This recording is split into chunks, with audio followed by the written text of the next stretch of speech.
আমাদের এখন এই দেশে ইসলামপন্থীদের সাথে কিছু মানুষ তৈরি হচ্ছে, তারা পায়ে পাড়া দিয়ে ঝগড়া করতে চায়, গন্ডগোল লাগাতে চায়। পাপ নাই, কোরআন শরীফে আগুন দিয়েছে যারা, আমি রাজবাড়িতে বলেছিলাম যে যারা আগুন দিয়েছে ওরা হচ্ছে দুর্বৃত্ত, কিন্তু একদল তারা নিজেদের গায়ে মেখে আমার নামে সংবাদ সম্মেলন করেছে যে আমির হামজা আমাদের নাম নিয়ে। আমি আপনার নাম বলেছিলাম, আমি বলেছিলাম দুর্বৃত্তরা কোরআনে আগুন দিয়েছে, কোরআনে দেয়নি, ওরা কপালে আগুন দিয়েছে।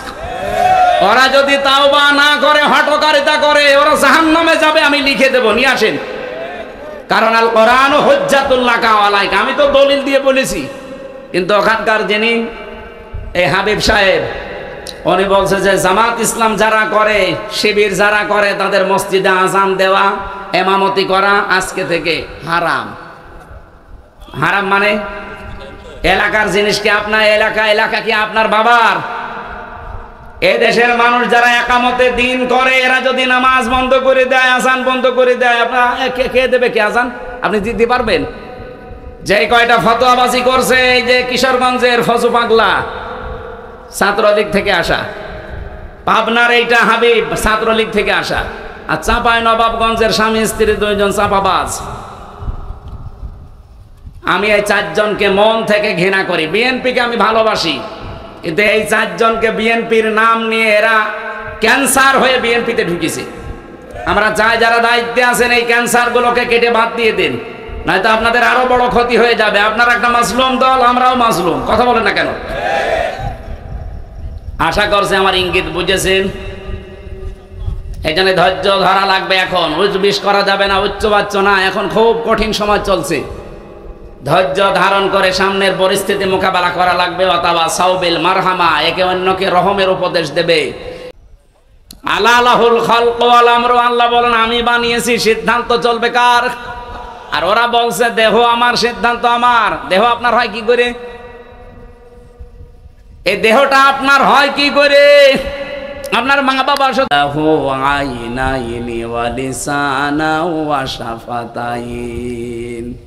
আমি কি তোমাকে দুইটা চোখ দেয়নি, জবান দেয়নি, ঠোঁট দেয়নি? এই নিয়ামতগুলো আপনার কোন বাবা দিয়েছে? আপনি যে বললেন দেহ আমার, বিজ্ঞানী আয়াতগুলো নিয়ে আজ গবেষণা চালিয়েছে যে মানুষকে আল্লাহ যে 5টা জিনিস বিশেষ করে দান করে, এটা পৃথিবীর কোনো মানুষের হাত নেই। এটা সূরা তরিকের ভেতরে পাবেন এই তথ্যটা। এখরুজু মিন বাইনিস সলবি ওয়াত তারাইব, আল্লাহ বলেন দ্রুত গতিতে বাবার স্ফলিঙ্গ দিয়ে যে পানিটা বের হয়ে আসে, এই নাপাক পানিটা, এই জন্য এখানে সলবন 1 বচন দিয়েছেন, আর তারাইব দিয়েছেন বহু বচন। তাফসিরে মুফাসসির লিখেছেন সলবন বলা হয় পুরুষের লজ্জাস্থান, আর তারাইব বলা হয় মেয়েদের লজ্জাস্থানকে। আল্লাহ পুরুষের বেলায় 1 বচন দিলেন, মেয়েদের ব্যাপারে বহু বচন দিলেন কেন? দ্বিবচনও দেননি, বহু বচন দিয়েছেন। তারাইব দ্বিবচন দিলেও আমি আয়াতটা নিয়ে আর একটু চিন্তা করতাম। তারাইব দিয়ে আমি আমার চক্ষু খুলে গেছে। এই আয়াতের সাথে সূরা আহকাফের 15 নম্বর আয়াতের একটা দারুণ মিল আছে। বাবার চাইতে মায়ের সম্মান মর্যাদা যে 3 গুণ বেশি, এই আয়াতটার প্রমাণ হাদিস তো আছে। এটা ভালো করে খেয়াল করেন। এই পৃথিবীর ময়দানে বাবা মায়ের জন্য, বাবা সন্তানের জন্য যতটুকু কষ্ট স্বীকার করেছে, তার চাইতে কমপক্ষে 3 গুণ কষ্ট মায়ের বেশি হয়েছে। প্রথম কষ্টটা পেটে রাখার 10 মাস 10 দিন। বলেন তো আজ পর্যন্ত আমরা যারা বাবা কোনোদিন টের পেয়েছি? বলেন বলেন। এটা যত আজ পর্যন্ত যত সন্তান দুনিয়ায় এসেছে, এই কষ্টটা শুধু মা পেয়েছে। কথা বলেন না কেন? 2 নম্বরে এই কষ্টটা যখন ডেলিভারি করা হয়, বিজ্ঞান এখন কষ্টের পরিমাপ দেখাচ্ছে। পৃথিবীর প্রতিটি জিনিস যেহেতু মাপ করে করে দেখানো যায়, এই মাদ্রাসাটা কতটুকু আপনি একজন আমিন নিয়ে আসেন, সে মাপ দিয়ে বলতে পারবে। বলেন না কেন? কি দিয়ে মাপবে? গজ দিয়ে, ফিতা দিয়ে? কি বলেন বলেন? পৃথিবীর প্রতিটি জিনিস পরিমাপ করার যন্ত্র আলাদা আলাদা আছে। বিজ্ঞান কষ্ট মেপে দেখেছে যে মানুষের কষ্টটা কিভাবে মাপা যায়, ইউনিট দিয়ে কষ্ট মেপেছে। পুরুষ মানুষ যদি 45 ইউনিট কষ্ট পায় তাহলে সে আর বেঁচে থাকে না, মরে যায়। কিন্তু একটা মা আমাকে দুনিয়ার মুখ দেখাতে গিয়ে ডেলিভারির সময় 57 ইউনিট কষ্ট পেয়েছে। কয়দিন আগে পুলিশের এসপি মারা গেল, কি পলাশ সাহা, আমার মনে হয় ওই লোকটা মার বউ এই দুইজনের যন্ত্রণার মাঝে পড়ে জীবনের ওপরে বিতৃষ্ণা এসে গেছে। এটা যাতে রেকর্ড হচ্ছে, এই জন্য মা বোনদেরকে বলছি, সম্মানিতা মা বোনেরা, আপনি একটু উদার হন। আপনার স্বামী ওই পলাশ সাহা এসপির মতো ঝামেলায় আছে, কিছু বলতে পারে না। তাই আমরা এখানে হাজারো স্বামী যারা বসে আছি ঠিক ওই পলাশ সাহার মতো আছি, কিন্তু আমরা মরছি না। তাই এক কথা বলছেন।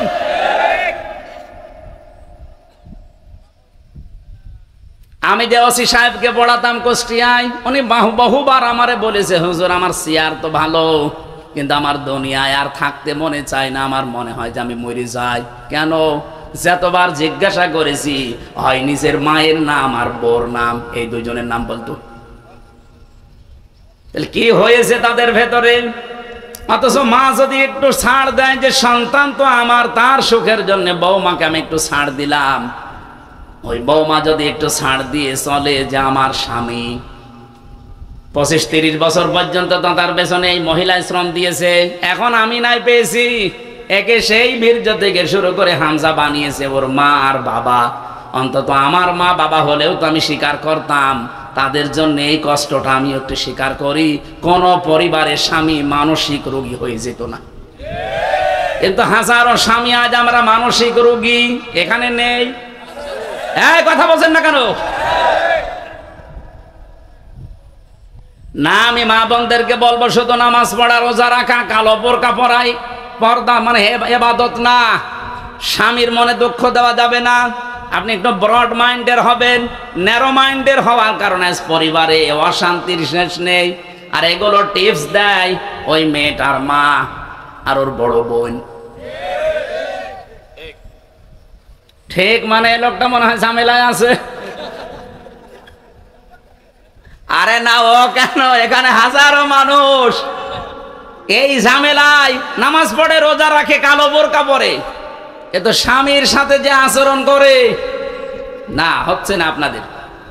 আমি খাদিজাতুল কুবরার জীবন পুরাটা পড়েছি, একবার দুইবার না, প্রায় 10 বারের উপরে পুরা পড়ি। আমার এতটুকু জ্ঞান, এতটুকু পেয়েছি আমি জীবনে। খাদিজার জীবনে পড়ি আমি দেখেছি উনি নামাজ পড়েননি এক ওয়াক্ত, উনি একটা রোজা রাখেননি জীবনে, কোনো দিনের জন্য তিনি একবারে একদিনের জন্য পর্দায় থাকেননি, একবারের জন্য হজ করেননি, একটা টাকা যাকাত দেননি। পটুয়াখালীর মা বোনেরা বলেন নামাজ পড়েন, একবারও জীবনে রোজা রাখেন না, একটাও একদিনও পর্দা থাকেন নাই, হজ নেই, যাকাত নেই। অথচ আল্লাহ নিজে তাকে জীবিত অবস্থায় সালাম দিয়েছে এবং জান্নাতে ঘর বানিয়ে তার জন্য পাঠিয়েছে। প্রশ্ন আসতে পারে নামাজ রোজা পর্দা কিছুই করলো না। হ্যাঁ, করেনি, কারণ এগুলো নাজিল হয়েছে সব তার ইন্তেকালের পরে, এই জন্য করতে পারেননি। কিন্তু এই মহিলাকে আল্লাহ নিজে সালাম দিয়েছেন, জান্নাতে ঘর বানিয়ে পাঠিয়ে দিয়েছেন। একটাই কারণ পেয়েছি, পুরা জীবনে পড়ে আমি এতটুকু পেয়েছি, জীবনে কোনো দিন তিনি স্বামীর মনে একদিনের জন্য হলেও দুঃখ দেননি। এখানে যারা স্বামী আছেন আল্লাহর দিকে তাকিয়ে মিথ্যা কথা বলবেন না, আল্লাহর দিকে তাকিয়ে বলবেন যে জীবনে কোনো দিন আমার বউ আমাকে একদিনের জন্য কষ্ট দেয়নি, দুঃখ দেয়নি। হাত তোলেন তো। একজো, আপনি কি বউ পেয়েছেন না ফেরেশতা? আপনি আমাকে মাহফিলের পরে বাড়ি নিয়ে যাবেন, আমি দেখবো আপনি কি পেয়েছেন। না, আমি হাসির খোরাকি দেয়নি। এই যে প্রধান বক্তা হাত তুলতে পারিনি, আমিও পারলাম না, মিথ্যা কথা বলবো কেন, স্যারও পারিনি। পুলিশ মনে করলাম পুলিশ একটা হাত তুলবে, পুলিশ আরো যন্ত্রণায় আছে, একটা পুলিশও হাত তুলল না। না, সম্মানিত মা বোনেরা, আওয়াজ কানে যাচ্ছে, শুধু নামাজ পড়া, রোজা রাখা, কালো বোরকা পরা হবে না। খাদিজাতুল কুবরার সাথে জান্নাতে যেতে হলে জীবনে কোনোদিন স্বামীর মনে অন্তত জায়েজ কোনো কারণে দুঃখ দেওয়া যাবে না। এরকম বউ আমরা চাই না। কারা চান হাত তোলেন তো? এখন যদি ওরা বলে হুজুর ওয়াজটা উল্টিয়ে করেন, যে জীবনে কোনোদিন বোর মনে দুঃখ দেয়নি এরকম স্বামী আমি চাই, আছে না? নেই। প্রতিদিন 10টা করে দুঃখ দিচ্ছে।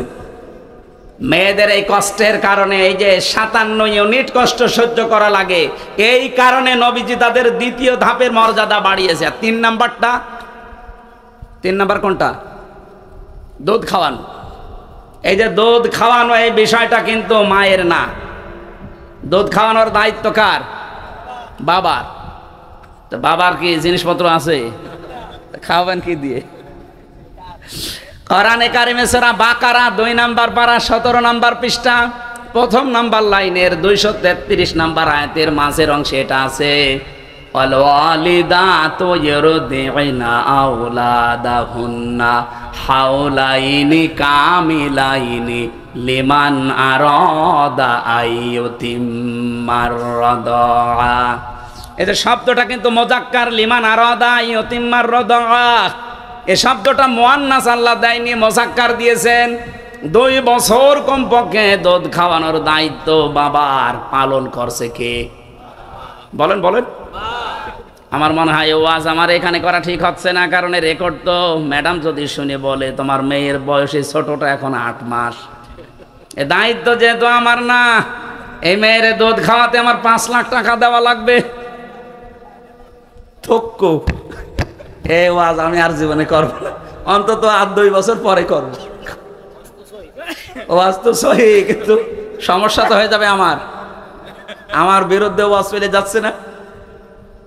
না, সম্মানিত মা বোনেরা, এই কাজ যে আপনারা করেন, 1 ফোঁটা দুধ সন্তানের মুখে দেওয়ার পরে নবীজি বলেন একটা মরা মানুষ জিন্দা করে দিলে যে সওয়াব হয়, ওই সওয়াব মাকে আল্লাহ দান করে। আমাদের তো জিনিসপত্রও নেই, এই সওয়াবের আশাও নেই, অন্তত আপনাদেরকে আল্লাহ দিয়েছেন। এই যে 3টা কষ্ট, এই জন্য তারও আয়ুবটা বহু বছর আর সোলবনটা 1 বছর। আল্লাহ পাক জানাতে চেয়েছেন এত কষ্টের পরে কষ্ট সহ্য করে দুনিয়ায় তোকে নিয়ে এসেছি। লাকাদ খালাকনাল ইনসানা ফি কাবাদ।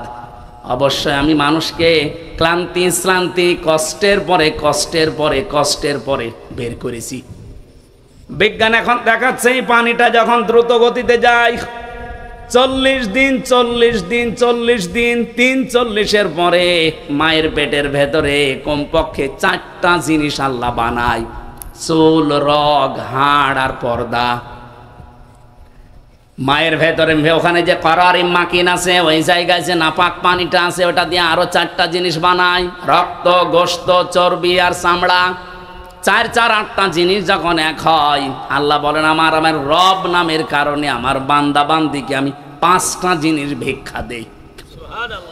এই তথ্যটা পাবেন সূরা নাহালে, সূরা নাহাল 14 নাম্বার পারা 14 নাম্বার পৃষ্ঠার 13 নাম্বার লাইনের 78 নাম্বার আয়াতের মাঝে আছে, ওয়াজাআলা লাকুমুস সামআ ওয়াল আবসারা ওয়াল আফইদা ইলা আখিরি আয়াত। এখানে আল্লাহ শ্রবণ শক্তি, দর্শন শক্তি, বাক শক্তি, আকেল শক্তি আর ঘ্রাণ শক্তি, এই 8 আর 5 13টা জিনিস যখন এক হয় তখন আকৃতি তৈরি হয়। আল্লাহ পাকের ফেরেশতা জিজ্ঞাসা করে এর কেমন ভাবে বানাবো, এর কি ছেলের রূপ দেব না মেয়ের রূপ দেব? এই সিদ্ধান্ত আপনার বাবা দেয়, আপনার মা দেয়। ওয়াল্লাযী ইউসাউবিরুকুম ফিল আরহামি কাইফা ইয়াশা। তিনি সে আল্লাহ যিনি মায়ের রেহেমের ভেতরে আকৃতি তার মন মতো তৈরি করেন। 8 5 13টা জিনিস যখন এক হয়ে যায়, কেউ 7 মাসে, কমপক্ষে 6 মাস হওয়াই লাগবে। 6 মাসের আগে দুনিয়ায় আসতে পারবে না কোনো মানুষ। 6 মাসের আগে যদি কোনো সন্তান দুনিয়ায় আসে, আপনি বুঝতে পারবেন ওটা আসল সন্তান না, ওটা যার সন্তান। এই কথা বলেন না কেন? কারণ 6 মাসের আগে দুনিয়ায় আসা সম্ভব না, কমপক্ষে 6 মাস পার হওয়া লাগবে। 6 মাস, 7 মাস, 8 মাস, 9 মাস, 10 মাস, সর্বোচ্চ 10 মাস 10 দিন। আল্লাহু আখরাজাকুম মিন বুতুনি উম্মাহাতিকুম লা তা'লামুনা শাইআ।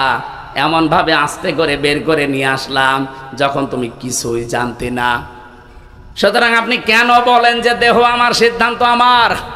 এদেশের মুসলমানেরা এই রিপোর্ট এই যে সংস্কারের যে রিপোর্ট দিয়েছে, এই রিপোর্ট মানা দূরের কথা, কমিশনই মানে না।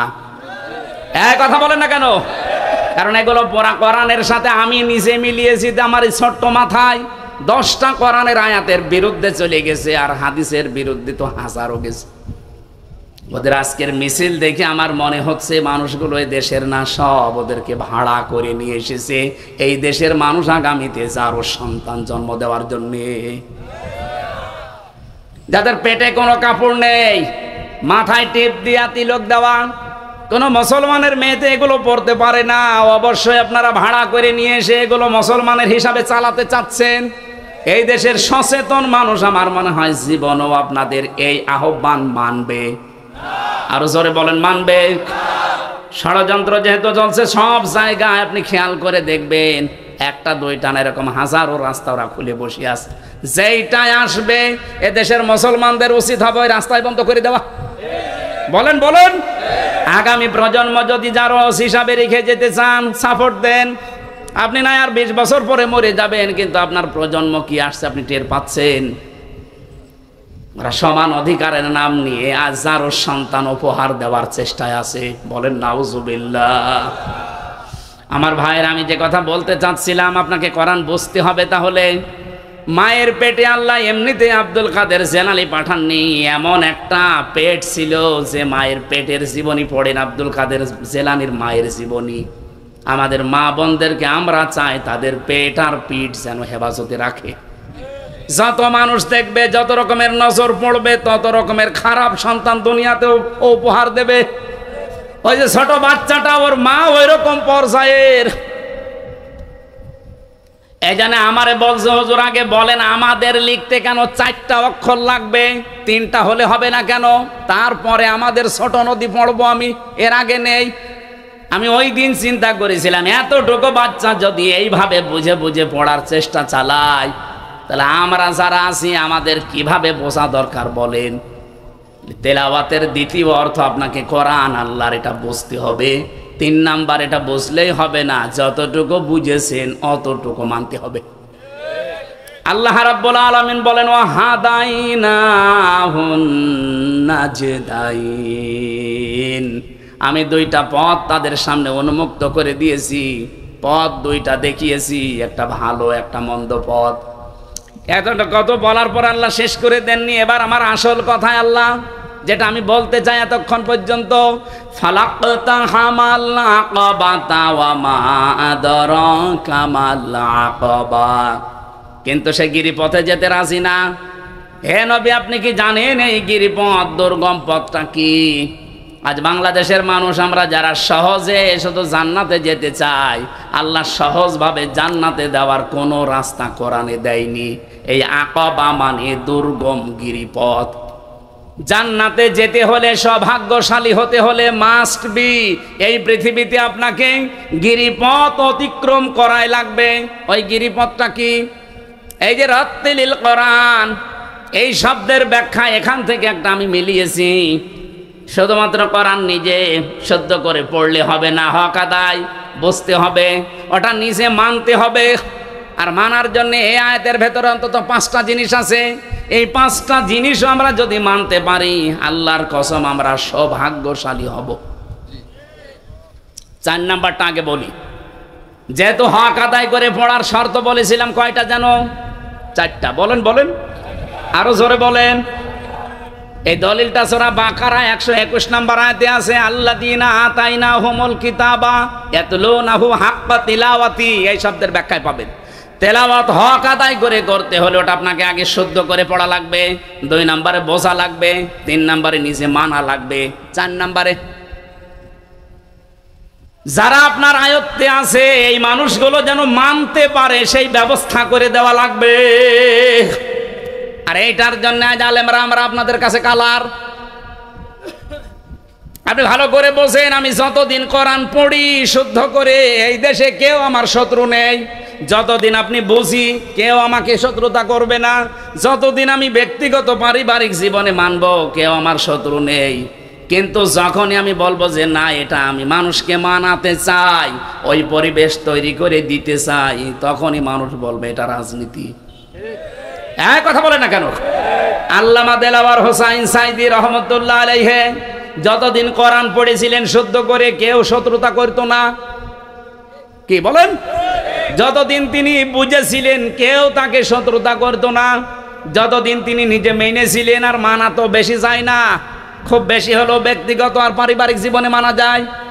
কোরআন যদি কায়েম না থাকে তাহলে আপনি পুরা জীবনে কোরআন মানতে পারেন না, শুধু হয় ব্যক্তিগত নয় পারিবারিক, এই শেষ।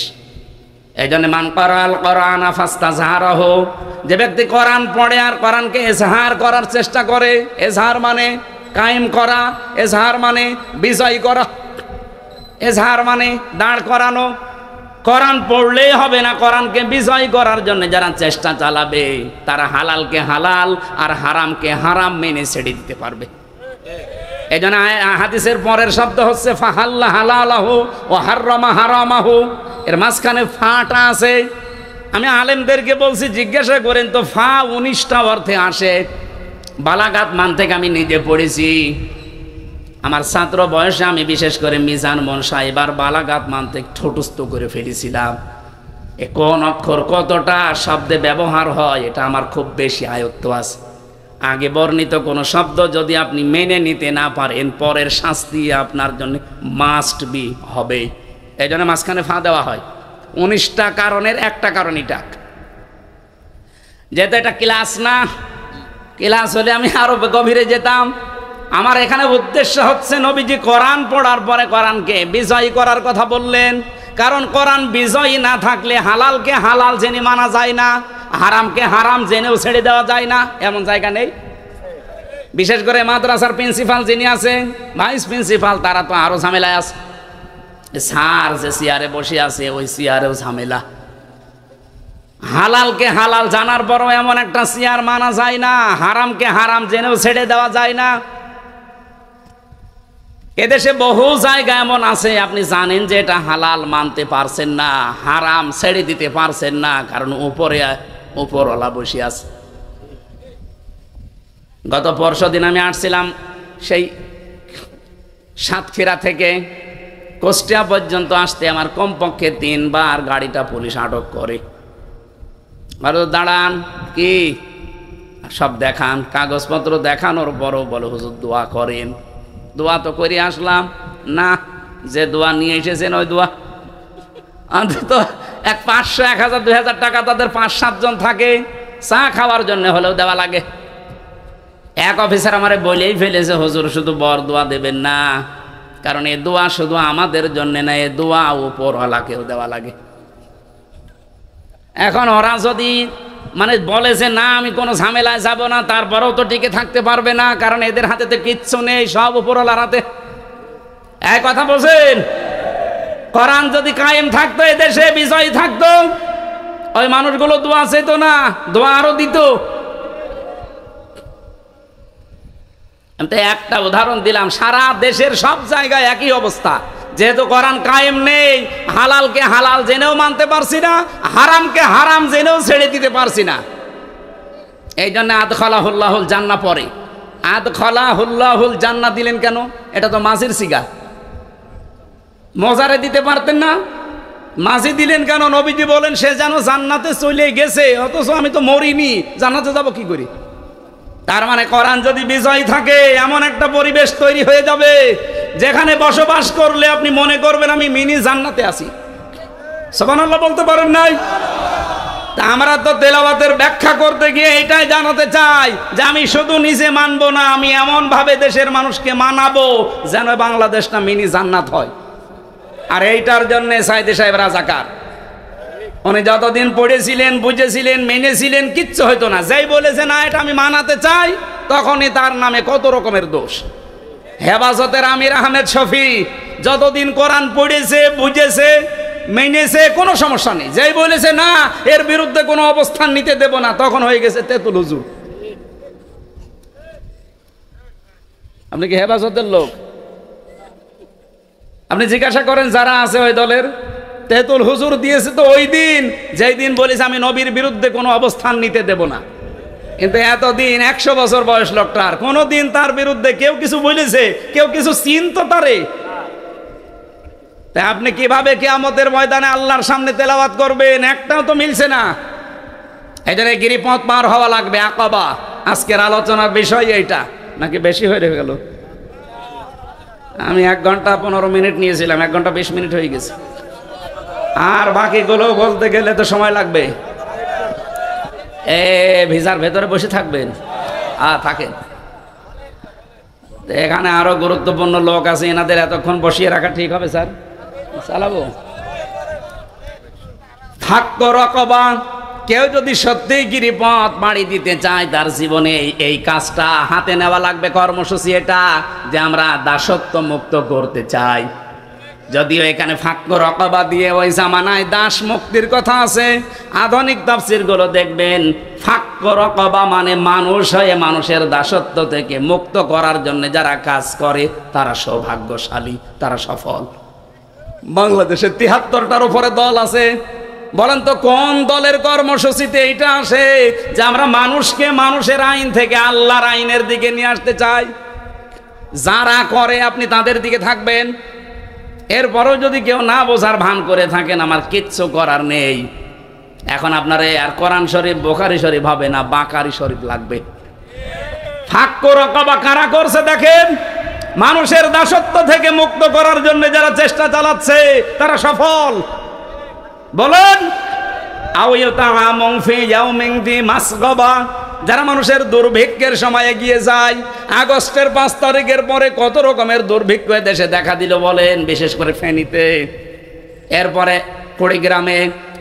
এই মানুষগুলোর পেছনে কারা দাঁড়িয়েছে? এই দুর্ভিক্ষের সময়, অভাবের সময় কারা তাদের সামনে দাঁড়িয়েছে? এই বাংলাদেশে সেই দলের কর্মসূচিতে এটা আসে, তারা সফল। ইয়াতীমাংদা মাকরাবা 3 নম্বরে করিব থেকে এসেছে এটা। যারা নিকট আত্মীয় স্বজনের খোঁজ খবর রাখে, এদের কাছে যায়, এদের অভাব অনটন দেখে। আও মিসকিনাংদা মাতরাবা তুরব থেকে এটা, যারা ধনী মলিন অসহায় খেটে খাওয়া মানুষ, এদের কাছে যারা যায়, এদের খোঁজ খবর নেয়, এদের মুখে হাসি ফোটানোর জন্য চেষ্টা চালায়। বাংলাদেশ জামাত ইসলামী একটা কর্মসূচি এই 8-10 দিন হাতে নিয়েছে। মানুষকে মোড়ে মোড়ে পানি, স্যালাইন আর জুস দিতেছে। আমি তো আমার কুষ্টিয়ায় পেয়েছি, আমার মেহেরপুরে পেয়েছি। সারা বাংলাদেশে এই কর্মসূচি হাতে নেওয়ার কথা, যেখানে তাপদাহ চলছে।